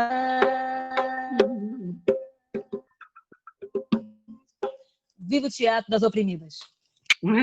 Super beijo. Obrigada, Lívia, muito bom. Agora, eu queria fazer uma provocação para a Jande. Você falou do trabalho com os surdos e fazer a plateia viver uma outra experiência, né? Acho que seria super interessante se você tem uma obra que é uma obra toda feita no silêncio, né? Se a pessoa tem que entrar e vai ver as pessoas... E a sonoridade do movimento de quem está no palco, né? Porque a gente pode comunicar muita coisa sem as palavras. Então, acho que seria super interessante se tem essa possibilidade, né? A plateia ficar e ver. Acho que deve ser super lindo, deve ser super bonito, entende? E acho que teatro e imagem não é suficiente para esse trabalho, eu já diria para você, na minha opinião, a estética do oprimido deveria ser a base desse trabalho, né? O teatro e imagem não dá conta do que você está falando. Teatro e imagem é muito aquém do que você está falando, na minha opinião.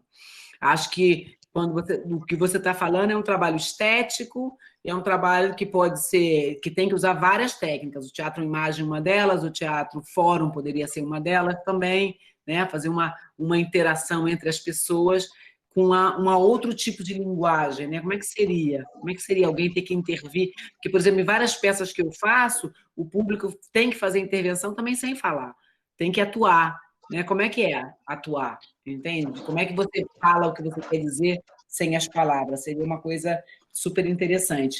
E já que a Lívia inspirou a gente aqui para a nossa despedida, eu vou ler um poema aqui, porque também eu gosto muito de escrever, Tuxá, sempre também também com os poemas, porque eu acho que o poema é uma forma da gente resumir o que a gente está pensando, né? Da gente focar o que a gente está pensando. E nesse livro aqui, eu abro o livro com um poema que eu gosto muito, né? E queria deixar para vocês, então, como despedida. A partir daqui, fendas se transformam em pontes. Pontes se abrem em abismos. Abismos oferecem chance de voar. A partir daqui, a política é poética. As mãos múltiplas se multiplicam, diversas, complexas, solidárias. A partir daqui, não se caminha só. Voo é cooperação. E o ato de parar integra o de seguir. A partir daqui, conflito é semente, divergência é processo, sororidade é inspiração, comunidade é método. Obrigada, gente. Gratidão, Bárbara, gratidão. Linda. Então, até a próxima. Boa aula para vocês. Né? Obrigada, Ana. Tá joia, Antônia. Muito obrigada pelo convite. Bom trabalho. Até a próxima. A gente que agradece. Tchau, gente.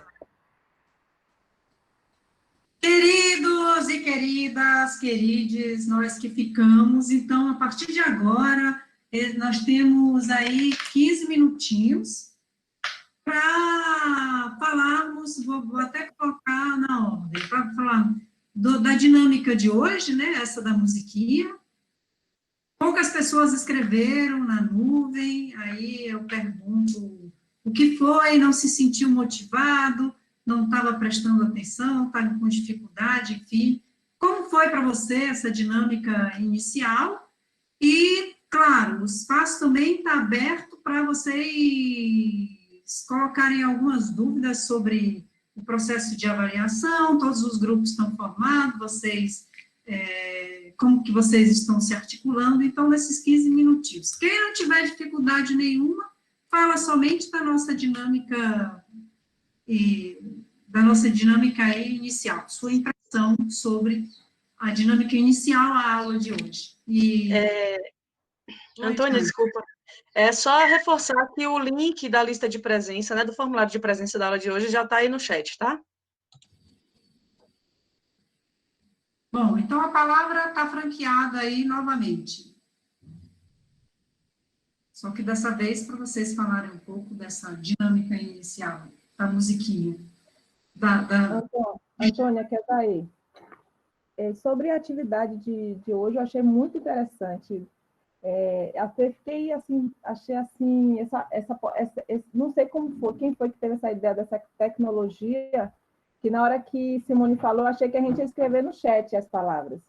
E aí eu achei essa coisa da tecnologia, de a gente poder ver qual é a palavra que mais deu ênfase, né? Que mais se repetiu, achei. E acho que vale a pena, não sei se a gente terá a oportunidade de ampliar essa atividade, não só pelas indicações de Bárbara, mas porque a própria atividade ela é muito potente mesmo, E essa forma de visualização, para mim, foi bem excelente. Então, eu parabenizo, não sei se foi Simone mais Jande. Jande é uma pessoa assim que eu não conheço, estou conhecendo agora, mas assim, parece que eu já conheço. E assim, foi abençoada pela musicalidade, então eu acredito que a pesquisa dela vai ser muito, muito, muito bem feita por conta dela já ser essa mulher ritmo, né? Como diz algumas mulheres que eu conheci agora, mulheres tambor, né? Mulheres som. Agora, sobre o trabalho de grupo, eu queria lhe perguntar o seguinte, eu percebi que você é uma pessoa assim, uma professora que nos permite muito trabalhar nossa criatividade, nossa expressão. Então, eu queria fazer uma provocação, que meu grupo, eu já saí de um grupo, já entrei em outro, né? Saí de um grupo muito bom, entrei no outro muito bom também.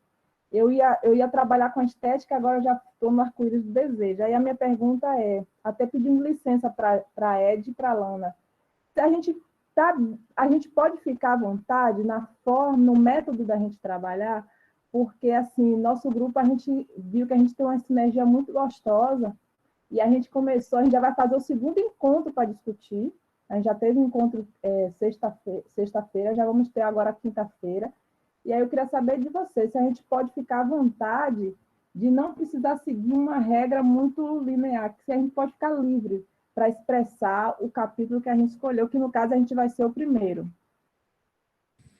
Então, Zé, excelente pergunta, que bom, né? Porque justamente quando a gente... Aí, tudo que você perguntou, tudo que você colocou aí está conectado, né? Na verdade, essas dinâmicas que a gente aplica aqui, elas são decididas em grupo, né? A gente se reúne. Dá um trabalho do cão, porque tem que ver os horários de uma com os horários das outras, então, a gente, na verdade, surgiu de Simone e Luzirene, mas foi num bate-papo, numa conversa. A gente queria inicialmente justamente usar o Zoom, como a Bárbara disse que faria, e usar salas. Só que surgiu o problema. A gente já teve aqui relato de pessoas que disseram que nem sempre tem acesso ao WhatsApp. Então, eram duas coisas que poderiam se apresentar. Como que essa pessoa que ia migrar para o Zoom de última hora, e se ela não tivesse o Zoom lá, instalado, né? Pode ser que algum aluno aqui, dentre tantos que a gente tem, não tenha o Zoom. E também, um outro fator que não fez a gente dividir por salas lá no Zoom e fazer esse jogo dinâmico inicial, foi que tomaria muito tempo separar e voltar, e a Bárbara, iríamos perder uma parte da dinâmica de Bárbara. Então, optamos por esse jogo da nuvem de palavras, mas ele foi decidido coletivamente, né? Foi votado coletivamente. A gente sempre, inclusive as adaptações, começou justamente com essa ideia do Zoom. Aí depois veio de dividir por salas e tocar essas músicas, trabalhar, né, por subgrupos. Aí depois ficamos com essa, por ser uma maneira mais rápida e o tempo da Bárbara não seria subtraído. A segunda coisa, justamente, é que eu tinha ficado de dizer aqui hoje, na introdução, sobre os trabalhos de vocês em trios de 3, que vocês se sentissem, ficassem bastante à vontade para tecer comparações, inclusive com, vamos supor, que alguém viu alguma coisa de Paulo Freire, alguém viu alguma coisa, fez uma oficina de psicodrama, e quer trazer um eco, quer mostrar com uma obra, um vídeo, vocês fiquem bastante à vontade, desde que vocês nos digam do que se trata o capítulo, né? Só a gente não vai de imediato para remissão, né? Você não vai me colocar a par do que aquilo causou em você, que impressão, né? Você ficou dessa obra de Augusto Boal. Primeiro me apresentar, Augusto Boal fala disso, disso e disso, e a gente encontrou esses e esses ecos, tem essa e essa prática, tem esse quadro aqui, que retrata muito bem o que o livro discute, ou tem essa técnica do psicodrama, ou essa técnica de outro jogo, de outra vivência que você tenha. Então, é tudo muito aberto, a gente só precisa saber do que o capítulo trata, um pequeno resumo, né? E aí vocês têm liberdade para dentro do tempo. Como seremos 3, né, grupos, Então, vamos fazer 20 minutos, né? Até 20, para ter questões também, sobrar até 30 minutos, né? Estamos de bom tamanho, porque daí os 3 grupos dariam 1h30, a gente ficaria com 30 minutos para questões. Aí, eu não sei, eu te respondi a contento ou você precisa de mais algum esclarecimento, Zaire? Porque a pergunta que você fez, eu acho que ela contempla aqui todo mundo, né? Deve ser a dúvida de todo mundo aqui. Não, deu para a gente ter uma noção mais ou menos do que a gente já está pensando. E isso que você falou de garantir que tenha o conteúdo, que de alguma forma os outros colegas, as outras colegas entendam do que se trata aquele conteúdo, independente da estética que a gente escolha. Certo. Média 20 minutos, né? Aí, até 20 minutos, estourando 30 minutos. Para que a gente, no máximo isso, para que a gente não prejudique os colegas e nem se atarde muito tempo aqui nesse espaço. Vamos lá, gente? Mais alguém?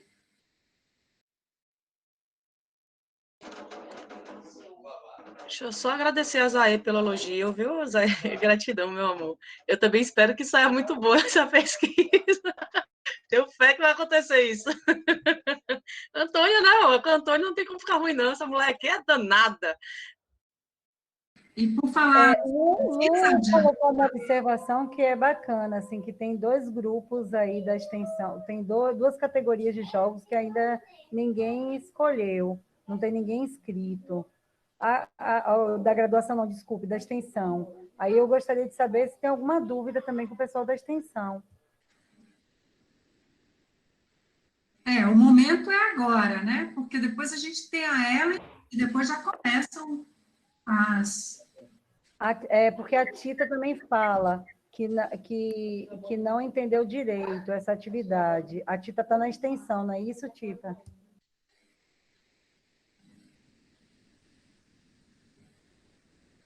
Bom, Tita, então a atividade é o seguinte: dentre aqueles jogos das categorias indicadas lá na planilha, você vai escolher, vocês vão ler e escolher 1 ou 2 jogos, no máximo, e gravar um pequeno vídeo, né, prático, com a demonstração prática desses jogos.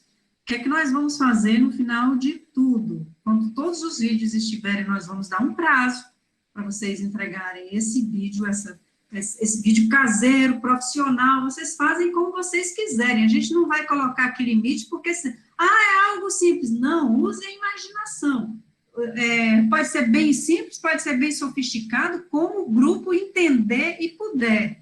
Vai fabricar e você vai gravar, vocês vão gravar esses vídeos e vão dizer, categoria tal, explicar o jogo e dar a demonstração prática, uma aplicação desse jogo.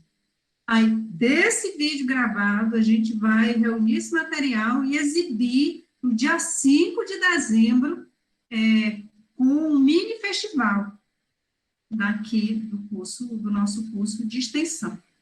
E nesse mini festival vão ter comentários, a gente vai chamar outros colegas para comentarem o vídeo de vocês, nós também vamos tecer comentários.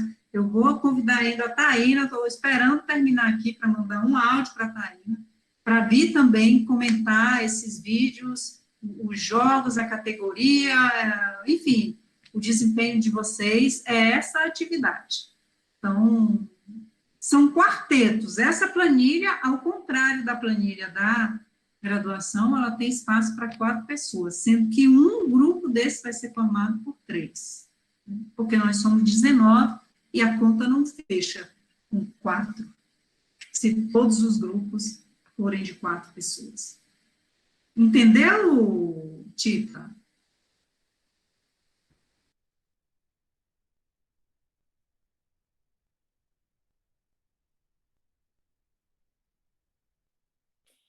Antônia, seu microfone está fechado, mas eu consegui entender que era alguma pergunta. Mas você está aprendendo com o Jande, né, a ler os lábios. Pois é. Eu queria só refletir sobre a música inicial, né? Eu cheguei um pouquinho atrasada, porque eu estava assistindo o vídeo da Bárbara, que vocês tinham colocado para a gente assistir antes e tal. E aí eu cheguei já cantando a música e já tinha aparecido aqui para mim o mapa e tal, aí vi lá que tinha que colocar no coisa. E aí, para mim, chegou uma coisa muito natural, assim, né? Não chegou já a questão da violência. Tanto que, quando eu coloquei a palavra, né, uma casa na roça. Foi a primeira imagem, assim, que veio para mim. E aí, depois da fala de Bárbara também, né? Depois as meninas falaram um pouco das palavras que surgiram, e a fala de Bárbara, eu fiquei meio reflexiva nesse sentido da naturalização da violência, né? Porque é um lugar confortável, a música é um lugar confortável e tal, né?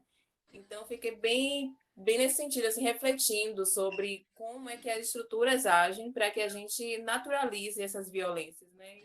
E mesmo a gente sabendo, por exemplo, eu já tinha conhecimento que essas músicas são violentas, já tinha no grupo Rede de Mulheridades, a gente já tinha falado dessas músicas e tal, mas ainda para mim, né, como memória do meu corpo, ainda é um lugar de uma música legal, de uma música tranquila, de uma música confortável, mesmo falando de violência, né? Então, é isso. Acho que a reflexão era bem essa, assim, né? Essa naturalização que é um processo que a gente tem que, né, cavucar até conseguir desnaturalizar. Queria comentar sobre isso, Antônia. Pode? Rapidinho. Tem uma questão, que é isso que você falou. A música, ela é um lugar que coloca a gente num lugar muito confortável. E tudo que compõe a música, ela é pensada para algum objetivo, né? Então, assim, a gente fala de violência, por exemplo, eu toquei em pop, o cravo brigou com a rosa, né? O cravo brigou com a rosa, que traz uma coisa animada, festiva e tal. Agora, se a gente já toca, o cravo brigou com a rosa, debaixo de uma sacada, poetiza, traz uma questão de romantismo, que é exatamente quando as letras, por exemplo, as músicas populares, funk e tal, tem aquele ritmo bem para cima, bem para a galera se acabar, é para não entender, é para, de certa forma, você não se atentar ao que a letra está dizendo. Ou se você se atentar e se você reproduzir aquilo numa dança, você acaba não refletindo sobre. Você simplesmente dança, você simplesmente canta. Então, normalmente as cantigas de roda, as músicas infantis, ou elas são bem para cima, observe o que a Galinha Pintadinha tem feito com as músicas, né? Elas são sempre para cima, ou trazem essa melodia mais poética para você ficar ali achando que é gostosinho, achando que, ó, que fofo. E aí a mensagem, na verdade, ela está sendo dita de outra forma, né? Então, a gente tem que ficar bem atenta a essa questão da composição, aos componentes da música e o que realmente isso está trazendo, porque a harmonia, a melodia falam uma coisa e a letra, ela traz outra, várias vezes, né? Tem duplo sentido, enfim. É só esse complemento mesmo. Bom, queridos, querides, queridas, mais uma última contribuição, pergunta, questionamento, dúvida, e aí a gente se despede aqui hoje. Tem mais?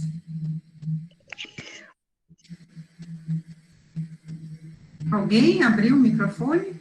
Bom, então tá, já que ninguém tem, Jande, você consegue no violão aí, eu vi no corpo da minha mãe, já que é uma tarde... A Antônia me apertando sem me abraçar. Agora vamos cantar. Vamos cantar uma que contemple e celebre todas nós, né? E as nossas genitoras.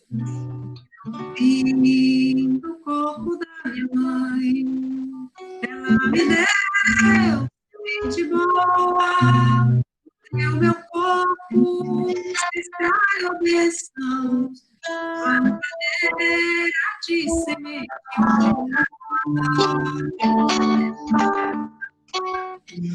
vi no corpo da ela me deu semente boa, nutriu meu corpo,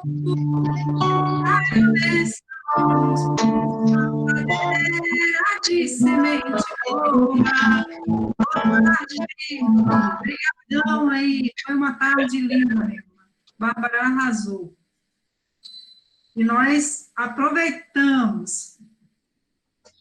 Tchau, tchau. Até segunda com ela em Sarapé. Não deixe de ver a nossa aula lá no nosso canal e entre na nossa sala de aula também no Aba Moodle e a extensão no Google. Bye, bye.